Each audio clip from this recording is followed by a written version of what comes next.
नमस्कार मित्रांनो,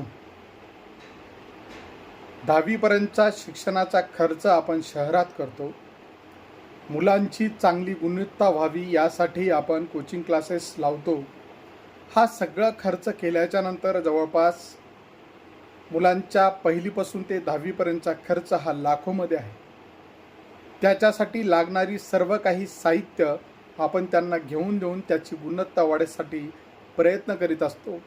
पण अशातच सध्या एक नवीन पद्धत सध्या सुरू झाल्याचं दिसून येतोय.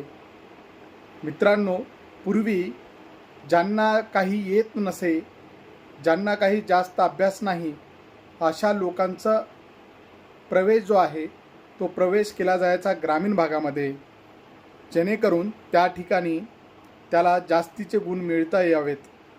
परंतु आजचं चित्र हे वेगळं आहे.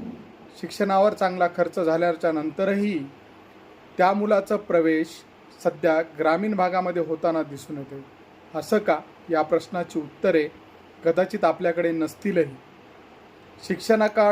शिक्षणाकडे लाखोचा खर्च करायचा आणि 11वी-12वीचा प्रवेश ग्रामीण भागामध्ये घ्यायचा, सध्याचा कल असाच दिसतोय. यामागची कारणं काय आहेत? आमच्या शहरामधील कॉलेज महाविद्यालयात गुणवत्ताधारक प्राध्यापक नाहीत का? तिथं शिकवलं जात नाही का?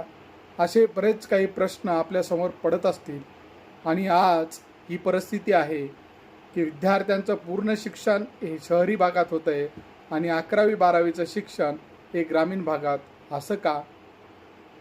याचा शोध आपण घेतला पाहिजे.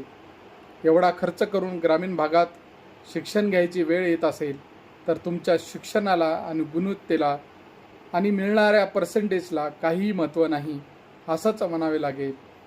शहरातून ग्रामीण भागाकडे जाण्याचा कल वाढला आहे. कदाचित महात्मा गांधीजी यांनी सांगितलं होतं, खेड्याकडे चला. हा तर उद्देश नाही ना? असाच प्रश्न समोर येतोय.